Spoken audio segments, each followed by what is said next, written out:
I certainly know you work in some of the most high-profile new opera and new music theatre world.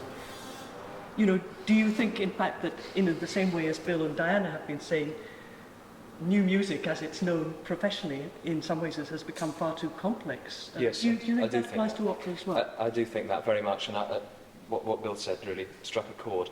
It seems to me that often really good performance and good creative music theatre will happen with groups such as this, and also coming from theatre side now. There are quite a lot of experimental theatre groups. They're calling themselves music theatre instead of musicians who are calling themselves music theatre, and that does seem to be a very strong, lively current of work. But I think there's room for well, more and more composers are working in this kind of way, aren't they? Yes. And I think that nearly all the composers who work in this kind of way, or with groups such as this, are affected anyway. Yes.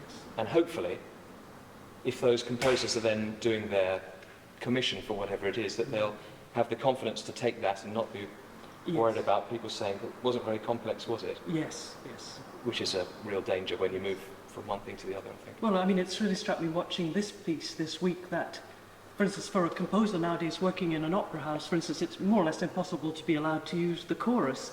And to see this piece, which has almost a chorus of 50, 60, 70, it's a fantastic resource, which really the more kind of high-powered professional opera composer wouldn't have a chance to use.